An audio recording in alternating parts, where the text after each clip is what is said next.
Sevilla have absolutely battered Manchester United 3-0 in the second leg of the Europa League. Look, let's just get straight into this. Let's break this down. I mean, literally, I think this game just encapsulates Manchester United at the moment, just how inconsistent they are, and it highlights everything that's wrong with the club right now because they are just so inconsistent. I mean, this was a team earlier this season that some of us gave them a shot at the title, had a title shot. I mean, they were in the title race, and this match, they look nothing but it. They look like a championship level team. I mean, losing to what, 11th place Sevilla right 13th. now? 13th place Sevilla, man. I was generous there. Like, it's absolutely shambolic. It's disgraceful. And I mean, there's a lot of players on this Manchester United team that are to blame, but to me, I think we both sit in the same boat here. There's only two players, and that's Harry Maguire and David De Gea. Like, look, it's almost become just a cliche to just compare any bad performance to Harry Maguire. I mean, we saw Upa Maguire. I mean, and now he's completely lived up to that because Harry Maguire, I was gonna come on here and say, buddy, you better start learning Arabic. But mate, I don't even think Al Nasser would want you. You are just not good. He's just not good. He's literally, I think the English have to investigate that sale to see if there's some type of money laundering scheme. 70 million for Harry Maguire. That's just robbery. I mean, you're just openly robbing Manchester United. I don't know if they owed money to a Leicester City higher up or something. I don't know what went about. But Harry Maguire is unfit to play at Manchester United at all. I think he's not even a Premier League level player. I mean, I think he would struggle in the championship. I mean, if we're putting him there, I think he's struggling because I don't understand how just a player of his stature can just not be able to. He's screaming for the ball, and yes, I also kind of blame David De Gea for passing him the ball because look, I don't care if David De Gea, if Harry Maguire is on an island by himself, open goal, tap in. I'm not passing him the ball, bro. I'm not. And you decide to pass him the ball when there's Sevilla players imploding on him, and he just shits the bed. He shits himself. He literally doesn't know what I've seen high schoolers play better passes out of that man, and he gives up the first goal, and then obviously David De Gea later on in the match ends up. I can't even explain what he did. He ran out to go get a ball like he was 2014 Neuer, like he was gonna trap the ball dead like Marcelo, like the ball was just going to stick to his foot, and he scuffs it and just puts a nail in the coffin of just how shocking and all-time bad this performance was. And I mean, look, I know 7-0 to Liverpool is bad, but this is arguably, I mean, this is comparable because it's Sevilla, man. Look, Sevilla are just not good. I mean, it'd be different if maybe they were like back in the day when they were performing good in Spain, but they're not They were even even doing good in they Spain. used to even be competing with not for winning the league per se, but they would give Real Madrid and Barcelona a tough go. I mean, they'd always be tough matches to play. I mean, they'd always be in that top, Top within four. the top 5, top 4 Yeah. range. I mean, qualifying for the Champions League, And then but getting this is knocked not out. then getting knocked out. But I mean, this is all time horrible. And I mean, another player I wanted to mention before passing it back to you was, I mean, Jadon Sancho. I mean, look, we talk about the worst signings in Premier League history, but like you said before, look no further than Manchester United's roster. I mean, they have so many horrid signings that just are horrible. I mean, look, I think Anthony is horrible. I think he just doesn't really do anything. He's a fidget spinner of a player. I mean, he has negative assists. He doesn't really do. I mean, he scored a goal every 5 games. I mean, that's not really 100 million. Harry Maguire and then Jadon Sancho, a guy that has just been so underwhelming. I mean, it's horrible because we all remember how great he was at Borussia Dortmund. I mean, he looked like a world beater, and now he just looks like a shadow of himself. I mean, you're almost playing with 10 men when you have him on there, and you have Harry Maguire there, so you might as well have 9 men. So I mean, look, And then you get De Gea, so you have De Gea, so it's just so many things going wrong at the moment. And look, and it doesn't get any easier. I mean, they play Brighton in the FA Cup, and I don't know if you fancy them, but how do you see that going? well, I mean, look, there's you went on here. So before I get into Brighton, because I am going to bring up that match, I want to just give my initial reaction to this match first. Because look, Manchester United and your delusional fans, you have been humbled today, deservedly so. Because look, when this draw happened, You all were celebrating. You said you were in the semifinals. You looked at it as an easy win. Sevilla owned Manchester United. I do not care how big of a club you are. Sevilla have beaten you every single time. 3 wins, 2 draws. You have never beaten Sevilla. Never. You were celebrating like you were in the semifinals. You were saying that you were playing the Spanish Chelsea, the La Liga Chelsea. It's The an La easy Liga win. Chelsea. And then you get absolutely battered. It's a humbling, and to be honest, you deserve this. Because look, the reality of the situation is throughout multiple points of this season, you told us that you were going to win the treble, win the quadruple. You were going to come back and win the Premier League. You were going to win the Europa League. You were going to win the FA Cup. You've already won the Energy Drink Cup, the Carabao Cup. You acted like that every problem within the club has magically disappeared. And Manchester United, I think this is obviously this is a conversation to be had, I think, but obviously Manchester United, they have been a failure of a club, I would say, genuinely, for a club that size since Sir Alex has left. And I think, not to make this into a Chelsea thing, but I think Chelsea could be falling into that type of pattern, where they could be falling down that rabbit hole of being a banter club for the next however many years. But look, back to Manchester United. This was an absolutely embarrassing, disgraceful performance. For a club like Manchester United, you have to look at the Europa League. Look, I know it's not the Champions League, and that's what you want to be in. And you're probably going to make the Champions League next season anyway because you're in the top 4 right now. And I think you're going to stay in there, even though, you were shambolic tonight. But you look at the Europa League, you have to win that. You're the biggest club left in the competition, probably the best side left in the competition, on paper at least, in terms of value and transfers and all of these things. You have to win it. And to go out, it's one thing to go out, but then it's one thing to go out to 13th place in La Liga. It's an embarrassment. And Manchester United fans, they looked over Sevilla, and honestly, I just think that this is why you have to respect a club like Sevilla. Because, look, I know you asked me a question, but I'm going to ask you a question here, and then I'll talk about Brighton after you answer this, because we've seen Sevilla historically dominate the Europa League. It's actually incredible. It's incredible how they've dominated the Europa League. So when we think about Real Madrid in the Champions League, we say they've got a certain aura. It makes them difficult to beat in this competition, and we all kind of agree. Do you think Sevilla have this aura in the Champions League to where it's just difficult to beat them? In Europa League, I'm sure you mean it. Yes. And it's actually it's so funny that this is even like a talking point, because we always talk about the aura and the swagger that Real Madrid always have in the Champions League. But Sevilla are the Real Madrid of Europa League. I mean, these guys three-peated in it. They won 3 in a row. And I mean, for everybody that wonders, like, I mean, if you win Europa League, you're in the Champions League. So how is that even possible? That they make the Champions League and fail to get out the group, so they go back to Europa just to win it again.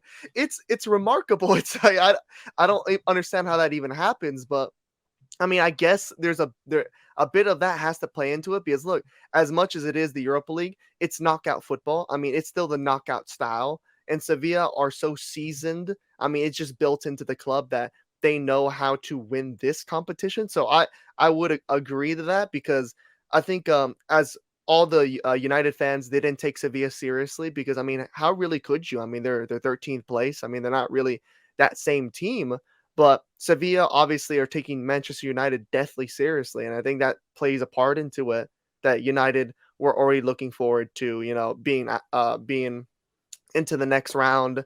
And look, I haven't really seen much of it, because I see United fans are highly disappointed. I mean, you saw the faces that turned up to the actual match, and they can't really.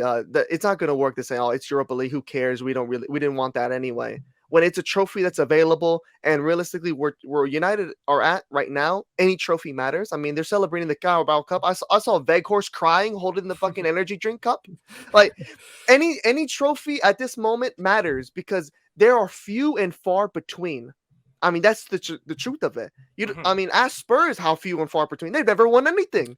So you cannot. We're not going to sit here and say, "Oh yeah, it's Europa League. It doesn't matter. Who cares?" Because it means something. I mean, that's silverware. You're bringing that's something you're able to celebrate. And look, 2 trophies is better than 1. Yeah. Well, okay. And look, I think there's so many different talking points you can go with this match. But before we get carried away here, I do want to make my point about Harry Maguire and David De Gea, because you went ahead and did it right away, and I didn't really get to make my point. So before I got some other questions to ask, because I think this is such an interesting result. I think it really is.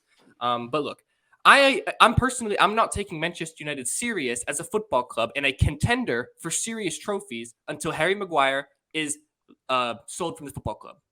I will not be taking this club serious because, look, I'm not a Manchester United fan. I could care less if Manchester United sell Harry Maguire. To be honest, I want them to keep him. Give him a lifetime Give contract. him a lifetime contract. Give him a lifetime contract. Keep this guy at the club forever. But in terms of like unbiased view, Manchester United, you cannot win any serious competition with Harry Maguire in your squad. I'm not even saying in your starting 11 because you can't win a football match in general with Harry Maguire in your starting 11. But you cannot have this guy in the bench. You cannot have this guy showing up to training sessions. You can't even have this guy showing up to the tactics meetings. This guy, he has to be locked out of the training facility, never show up again, tow his car, do something. Because this guy has to leave the football club. I have never seen a player consistently make so many mistakes to where now you see Harry Maguire in the pitch, you expect him to make mistakes. You know, when you look at players for big clubs, there have been players that have been bad, and it's like, you know, look, this guy's in, I don't trust him, you know, but you don't necessarily think every time he touches the ball, he's going to make a mistake. When I see Harry Maguire get the ball, I'm thinking, what mistake is he going to make? You don't even get the benefit of the doubt. It's a disaster waiting to happen. 80 million great British pounds for Harry Maguire. I mean, look, if I'm the royal crown of Britain, I am getting Harry Maguire out of the country for treason. He's committed treason. Revoking his English citizenship. Revoke the citizenship. This guy is so bad. I don't think he starts for a single Premier League club. I don't think so. I don't think he would be. I don't think Al Nassr would buy him. I don't think any MLS club would buy Harry Maguire. Not a single one. This is the levels, and he's playing in the Europa League second leg, tied 2-2 against Sevilla. And I understand. He's captaining. I mean, he's captaining United. That's a whole. I mean, oh Jesus Christ! The fact that Harry Maguire is Manchester United's captain is the biggest embarrassment in that club's history. I do not care. Look, when I think of Manchester United, I think of legends of the game. It's one of the biggest clubs of the world. I think about Ronaldo, Ruud van Nistelrooy, David Beckham, Roy Keane. Rio Ferdinand. And in terms of just their captains. Paul Scholes. And now they have Harry Maguire leading their lines? How the mighty have fallen. This club will not be taken serious as a footballing powerhouse until Harry Maguire gets out of the club. And that's my point on Harry Maguire. I don't think he has a future at the club. I mean, Ten Hag is not stupid. Absolutely. Yeah, he's not. I mean, the only reason he's playing anything is because literally they have nobody. They lost both their starting center backs. But I think Ten Hag has to really look at that. Just play Casemiro at center back and put McTominay in there. I mean, literally, I'd rather play McTominay at center back. I mean, just put anybody in there, play them out of position. I mean, do the reverse of the Pep Guardiola. Instead of moving a center back in the midfield, put a midfielder at center back because it can't be any worse, can it? No, I mean, genuinely, if I'm the manager, I don't see a single scenario. Like, there is no injury, a crisis that could be so bad as to where I'm playing Harry Maguire against Sevilla in the second leg. There's no way. It's almost unfathomable to me that he would do that. And I understand that, you know, obviously he's literally the only fit center back. So it's like either play a midfielder. Yeah. But I just don't quite get it. But then, look, on to David De Gea. Because, look, obviously Harry Maguire is going to get a lot of stick, and deservedly so. But that first goal, that was De Gea's fault. I mean, I do not care if Harry Maguire is wide open, like you said, on an island. I wouldn't pass him the ball. I don't care if he's screaming at you. I don't care if that's the captain. I do not care about any of that. You do not pass Harry Maguire the ball in that situation because you expect him to make a mistake because he's bad. He's typically made mistakes in those types of positions time and time again. So why would you even put him in the scenario to make another mistake? So that's partially on De Gea. And then obviously, you know, we know he made the other mistake in that match, thinking that he was 2014 Neuer, thinking that he was going to do something that he's not that guy, pal. He's not that guy. He's not that guy. So my point is this. I understand. And look, Manchester United fans, they're going to be in the comments right now telling me he's number one in the Golden Glove. He's 14 clean sheets this season. Look, you will not win a serious competition. I'm not talking about the Carabao Cup, energy drink, Mickey Mouse, banter trophy. I'm talking about a Champions League. I'm talking about a Premier League title or even a Europa League. You cannot win it with David De Gea in 2023. I understand David De Gea has won a Premier League in 2012. I understand he's even won a Europa League. But in the year 2023, right now, you can't do it because he's just not a modern goalkeeper. He's not really good with his feet. And sure, he's a fantastic shot stopper. Nobody's denying that. But I mean, you let in 3 goals today, and I mean, it's just I mean that's just a fact of it. And look at, I mean, I look back at we all remember that 2016, that was like the peak of David De Gea's powers, but he's always been kind of, topsy turvy. Sometimes he's very good, sometimes he's very average. And I mean, you look back and he's just been quite average. And look, he's gonna win Golden Glove, but is he even a top 5 keeper in his own league? I mean, I can name 5 keepers right now that I would take over David De Gea. And I mean, I would take Allison, I would take Ederson, I would take Ramsdale, I would take Nick Pope, and I would take, shit, I'd even take Kepa. I'll take Kepa Arrizabalaga over David De Gea, because look, he doesn't really affect. Like, look, it's either you trust world class goalkeepers. If you have a world class goalkeeper like a Thibaut Courtois, a guy to make a save to fully alter the game's result. David De Gea doesn't do that anymore. I mean, this is 2023. I mean, at one time he did, of course. At one time he did. We can't be living on what he did in the past in 2016. You remember the iconic Arsenal game where he's saving shit with his foot, with his boot. It's like, this is unbelievable. He's just not that anymore. And I think it's just time to move on, because look, I credit the clean sheets more to Manchester United's defense. Yeah, Lisandro Martinez and all Lisandro Martinez, Varane, Casemiro, Dalot, and even Luke Shaw. Luke Shaw. I mean, that they mostly were doing a good job of protecting David De Gea. And yeah, he sometimes had to be called to make a good save, a decent save, but he's just been average. And you can't really win those competitions you mentioned with an average goalkeeper. You need the upper echelon. You need those top 5, top 3 guys, because I can't really name, even if we just even talk about the Champions League, I can't remember name another team that won the Champions League with a semi-decent goalkeeper, a goalkeeper that wasn't pushing for the top 3. Well, and that's true, because you look at it, Ederson this season has been fantastic, but historically speaking, Ederson has cost Manchester City in the Champions League specifically, because in a knockout competition, you cannot make any mistakes realistically, especially as the goalkeeper, because you will get punished. And I can vividly remember that one semi-final, I think, against Lyon, I think it was in the Champions League, or maybe it was a quarterfinal for Manchester City, and Ederson, that he had horrible pass, I think it was, in Lyon, ended up scoring, and they ended up knocking out Manchester City. So it's just one of those things. Ederson is way better than De Gea right now. And, way better. But look, and it kind of leads me into this mini thing I wanted to do here before we get into the next topping point that I want to talk about. Not that I don't want to make this video too long here. I mean, it's fine. But I'm going to name a goalkeeper in the Premier League, and you're going to tell me, would you rather have De Gea or that goalkeeper? I got a list right here. Okay. And I'll do it too. We'll both do it. All right. So, So, David De Gea or Nick Pope? I'm taking Nick Pope. Yeah, Nick Pope. De Gea or Ramsdale? Ramsdale all day. Alisson Becker or De Gea? Alisson. Okay, I agree. Alisson. Emi Martinez or De Gea? Emi Martinez. I agree. Ederson or De Gea? Ederson. Kepa or De Gea? Pretty close. I mean, Kepa, I'll take Kepa over him. I think that's maybe the first one where I would say, I guess I give it to De Gea, but I mean, I'm a Chelsea fan, so I hate Kepa. I mean, maybe you can get away with Kepa. Hugo Lloris or De Gea? I'll take you, Lloris. Even now, Lloris is pretty. Even Lloris right now, washed Lloris. I think just his presence and his just him as a leader. I think David De Gea is not a leader, and that's the only edge I give him, because I think David De Gea is a better shot stopper. But Hugo Lloris, just of what he is and the presence he brings.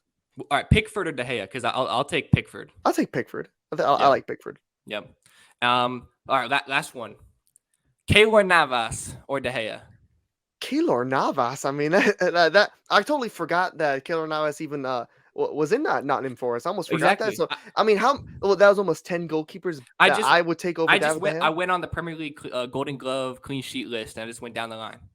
I mean, look, there's a lot of guys that maybe the only one I think was controversial that I said was Kepa. That's the only one. The other ones are clear. Yeah, but I think they're clear. Pope, clear. Ramsdale, clear. Alisson, clear. Emi Martinez, clear. Ederson, clear. Kepa, Hugo Lloris. I'll take Lloris, like you said, and then I mean you're looking at Keylor Navas. Keylor Navas. I mean that's all day. Keylor Navas. So, and then Pickford as well. Yeah, I mean, Pickford's not bad. I mean, that's pretty close, but still, I take Pickford. But I I mean, agree. it's just he's not good enough. And there's a lot. There's a lot of players in this cup. I mean, I obviously mentioned Anthony, and then there's Jaden Sancho. Sancho, and there's a lot of other guys. But I mean, these are the two glaring things that this is what's wrong. I mean, the house is burning. The house is on Yeah. fire. Okay. So that's just really the main problem. So, but look, I think all the other questions that I have, I think, are going to be more focused on the future of United and how they kind of finish out this season. So I think before we get into that, any word, because we've been talking about United the whole time, and rightfully so. Anything you'd like to say about Sevilla? I mean, I think it's very impressive that Sevilla were able to score 5 unanswered goals. I mean, that's another thing that when I look back, it's like they scored 5 unanswered goals, and United wasn't able to do anything. I mean, another thing that United didn't even create any chances. Their best chances came from Casemiro. I mean, that's really it. And it's impressive. I mean, you give Sevilla, hopefully they can go on and they can do something good. I mean, I'm sure they would love this trophy because this trophy to them is their Champions League. This is something they're gonna start putting it on the armband here, Hmm. man. I mean, sooner or later, it's like we got pedigree, Yeah. but I think it's a great win for Sevilla. Yeah. I mean, look, obviously, this is the equivalent of Chelsea beating Real Madrid in the Champions League, but it's in the Europa League because this is It's a a huge upset, of course. I mean, this is literally 13th place in La Liga beating Manchester United. So third obviously, it's a place. I mean, third place in the Premier League. So it's a huge upset, of course. It's a very impressive win.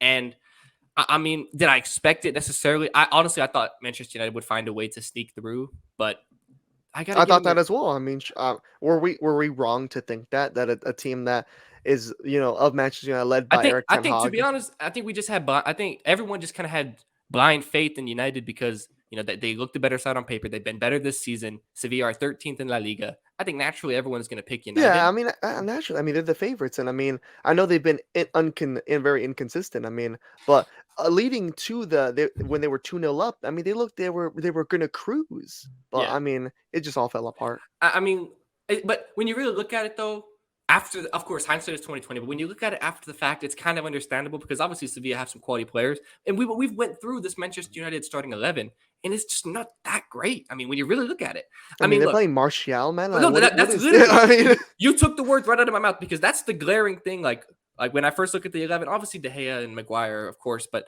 Anthony Martial at striker in 2023, Manchester United desperately need a striker, desperately. And then hold on, hear me out. If you get tired of Martial because he's terrible, then you have the luxury of subbing on Veghorst. Wow, yes, bro! Like big horse. Manchester United need a striker like I need air to breathe and water to drink. They desperately need it, and Chelsea also need one. So it's like we're competing for the same It's type of players. competing, But I honestly I edge United to get the players that we would want because they're gonna have because Champions League yeah, football. they do have top four, but I mean, it's shocking. I mean, Veghorst is one of the worst signings I've ever. I mean, that guy. I mean, don't even learn Arabic, bruv. You're not gonna get in that league. Like, don't even learn Chinese. I don't think Besiktas want him back after this loan. I mean, he just terminate the contract, but I mean, it's crazy. But I remember. You actually mentioned something before we went on that you were going to mention to me, but I actually want to mention this to you. I was just about to ask you. I want to mention it to you. If Manchester United still had Ronaldo, because I remember this whole thing we talked about was like, there's so many clubs around the world back, even a couple seasons back when they got him said, man, I really wish we had Ronaldo right now. They had him and they obviously somehow found a way not to make it work. What do you think this United team would look if they had Ronaldo right now? This is such a difficult question because it's not that long ago when we saw Ronaldo with this United team and he wasn't that great. But I find it hard to believe that Ronaldo could do any worse than Anthony Martial or Wout Weghorst. I find it extremely hard to believe. I understand that maybe those two play the way that Ten Hag wants to play in his system better. Maybe they press a little bit more and they do things off the ball more than Ronaldo does at age 38. I get that. But in terms of scoring the goals, doing what the striker is there to do, I find it hard to believe that Ronaldo would do any worse. So I honestly, I'm gonna say it. I'm gonna say it. This is what you want. This is what I'm gonna say. If Ronaldo played against Sevilla in the Europa League for Manchester United, they would have won. I agree with that. Because it's not even the fact that look, you said it. United didn't create that many chances, but Ronaldo and especially in his prime. But even now, last year for Manchester United, he didn't need crazy many amount of chances, and he didn't need the best quality of chances. Get him a chance, a half chance, and it's Cristiano Ronaldo. He can put it in. He can do it for you. You can do the business.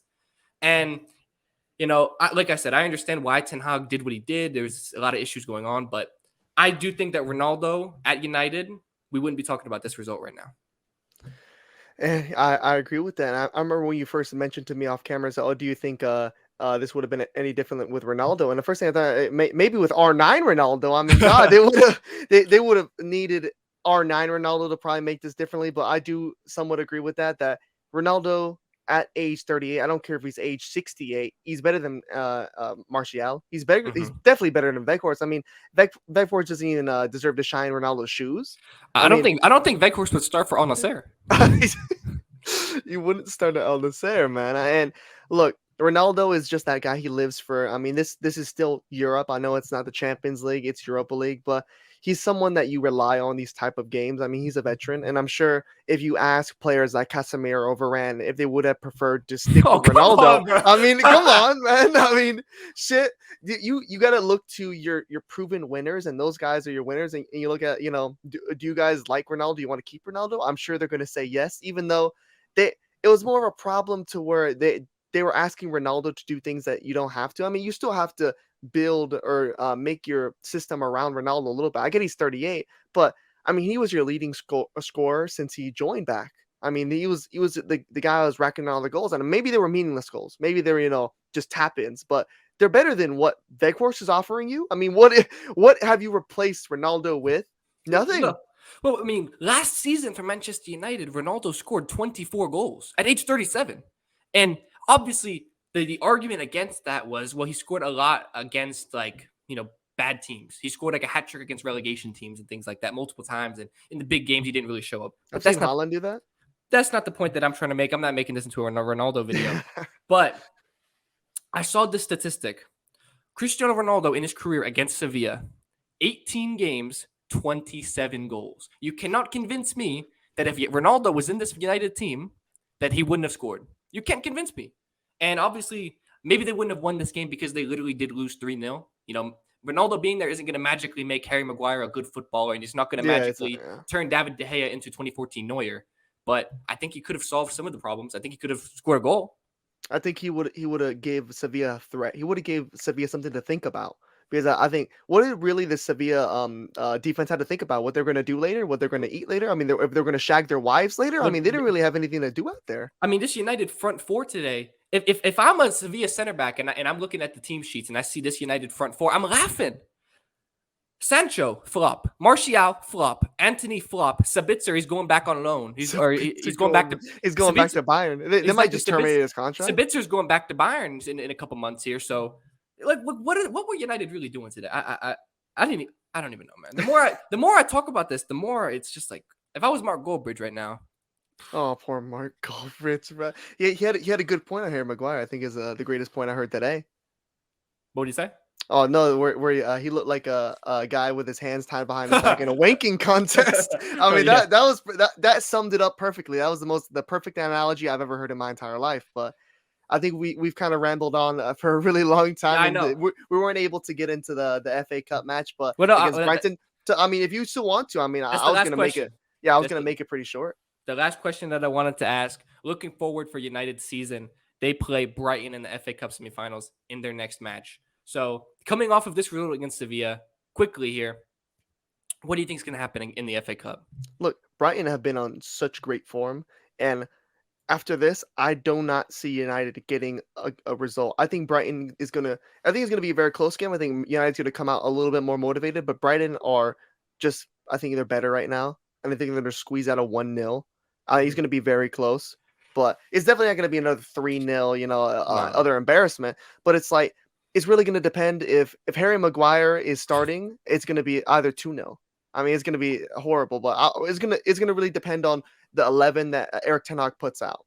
Because if it's a lineup that doesn't include Harry Maguire, look, buddy, you got a chance, bro. I mean, start getting your pounds out and start getting ready to bet on that game, because you have a good chance. But Brighton are playing really good football at the moment. Yeah, look, I always thought that we were going to get the Man City versus Man United Manchester derby in the FA Cup, but after this result against Sevilla, and given the injuries right now that United have, because I think it's going to fall by the wayside a little bit. Man United have a lot of injuries right now. It's bad luck. It's been unfortunate what's happened to them right now. But when you combine all of these factors, I do think that Brighton will beat Man United and they're going to get to the FA Cup final, take them out. I think it's going to be a close game, of course, but I give Brighton the edge because if I look, I think Harry Maguire is going to be playing. They don't really have a choice, Don't have a unless choice. They play Casemiro in the back or something like that, McTominay. or McTominay. Like they don't really have a choice. And when I look at this Manchester United 11, like we just said, that front four doesn't really scare me, and it won't scare Brighton. Brighton have a very solid defense, so I don't really see I just don't see a way that they're going to really. I think United are going to respond well. The energy is going to be up. It's not going to be a flat performance, but I don't see them scoring, and I don't really see them being able to defend for long stretches of the game. So I think it's going to be a 2-0 Brighton. And look, And this is if anyone comes back from injury, it could be change. I don't know who's coming back I think exactly, but Rashford could be a little bit more fit than what he came on at here, but I mean, it's gonna take a good performance from him. But it's almost you have to almost think of this as a United fan. I mean, you beat Brighton, and then do you really want to go play Manchester City? Do you really want that right now at your current how mm, it is? I think if I were in their shoes, I would rather lose 1-0 to Brighton than play City and then get what thrashed 6-0. I mean, that's look with the I amount of think injuries United have. I don't know if they even fancy themselves at all against Manchester City. I mean Holland against Harry Maguire in the FA Cup final, bro. Lord have mercy I for mean, his soul. I don't know what to say, man. I mean, is it worth winning this match just to get embarrassed even more? I think it's more respectable to lose the Brighton 1-0 because you say, oh, Brighton are just on this fairy tale type run and then losing to your bitter rival. I mean, I, if I could relate to it, that's what I would choose. But look, obviously Yeah. the players are not going to think like that. But Yeah. it could be a blessing in disguise if they lose it. That I'll just cut it at that. Yeah, look, I mean, I think Brighton just they have the better form going into this match, the better momentum. Everything is going in their favor right now. It just looks like that is theirs for the taking, and obviously, I mean, that would be a huge result for them. I do think no matter what, City's going to win the FA Cup. I think, given how good they've been recently. But I know I said that was the last question, but I really want to ask this. So we make the videos here so we can make the call, bro. I don't care. Making the decisions. Okay, this is for real though. The final question: Manchester United. Look, we've even talked about it on this channel. Certain points during the season, we've talked about how many trophies are they going to win. We've talked about is this the biggest successful season in United have had in 10 years and things like that. So I want to get your thoughts. Just I'm not going to ask you is it specifically a failure. I just want to get your authentic reaction. Man United are probably going to win one trophy this season. We know kind of how it's going to end. So what do you really think about this Man United season? Is it a failure? Is it a success? What is it? I think in the terms of what they were last season, I think it's a success because you secure. I mean, look, God forbid something horrible happens, you've secured top four for the moment. You're third, and you won a trophy, even though it may be the energy drink cup or whatever you want to call it. It's something. It's a trophy. You finally you win something, and you get top four. And you get to be in the Champions League. So I mean, that's kind of you take that. Would it have been nice to have won Europa League and maybe had a better chance in the FA Cup. But look, if they get into the FA Cup final, they lose the City. I mean, you lost to the better team, a team that could be going on to win the title now. I mean, they're in contention for every trophy right now. Yeah. So that's not a huge thing to you're not there yet, but it's a good step forward. I look at it as United haven't taken any steps backwards. I Mm-hmm. mean, they've taken they've gone forward and maybe have not been by huge leaps and bounds that they would have wanted, but it's something. At least it's something. Mm-hmm. Yeah, look, honestly, I agree. I wish I could come on here and say that it's like a total disaster season about a failure, but Chelsea, my club, that's the club that's really had a disaster failure season. By United standards under Sir Alex Ferguson, of course, this is looked at as a Absolutely. failure. This is a complete failure. I mean, you only won one trophy, but the standards for Manchester United have changed. This is not Sir Alex It's Ferguson different anymore. times. Winning a trophy, something you haven't done since 2017, and getting the top four is a success this season. Now, I understand, of course, you want to win more. That's the standards of the club, historically speaking. But all things considered, this is a good season. You've secured Champions League football. You're going to be able to sign players in the transfer market. I mean, you're linked with Victor Osimhen to fix your striker issue and things like that. You have Champions League football to attract these players, and you won a trophy. You actually won a trophy. I didn't think I would see the day that United win a trophy again. I mean, it had been so long, and they actually did it.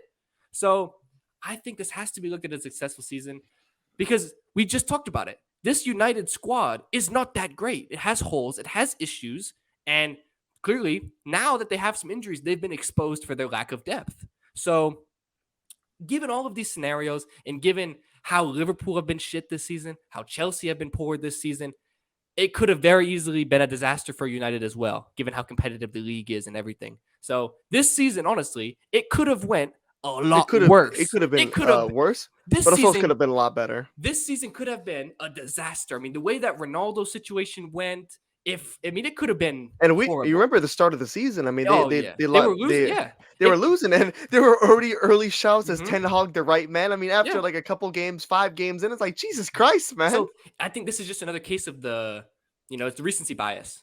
Because it just Yeah, happened, people are gonna be quick to say this was a complete failure for United. They bottled it again, this and that. But when you really look at it from the grand scope of things, this is a huge successful season from United. And I'm sure there's gonna be some United fans that have been there since the Sir Alex days, back in the 90s and the early back in the 2000s, '90s. that are going to say that there's no way my Manchester United are being hailed as having a successful season for winning the Carabao Cup. But I mean, like I said, the standards have changed at the club, and winning a trophy is the most important thing. They've done that. Obviously, they failed today to secure the second trophy, which would have made this season, A little uh, bit better. A well, not little better. way better. But Yeah, I mean, all things considered, this is a good stepping stone, as long as they use it as that. Now, if next season they don't use it as a stepping stone and they go back down, then this was a waste of a season. But yeah, yeah, that was a anyway. waste of time. But obviously, look, we rambled on. There's a lot of talking points about this video, and I think I want to know what y'all think in the comments down below, just in general. But anything we talked about, I can't even pinpoint one specific thing besides Harry Maguire. I want to know your thoughts on Harry Or Maguire David De Gea. or I mean, David De look, Gea. how many goalkeepers are you taking over David De Gea? Or do you think David De Gea is just sitting on top of the mountain somehow as the best goalkeeper in the league? I don't know. I just want to hear it, man. I don't think those people exist. I don't know. People are They're gonna have stuck in. that They're stuck. Golden Glove award and They're just stuck in run with it. 2016 if they're thinking that. I don't But know, man. look, like I said, let us know in the comments down below your thoughts on anything we talked about. Subscribe to the channel for more football content. Slap a like on the video because I quite enjoyed this one. Thought we had some good talking points here. But I think without further ado, we can wrap this one up. And we can get out of here. So I'm Zach, I'm G. and we'll see you next time for another video. Peace.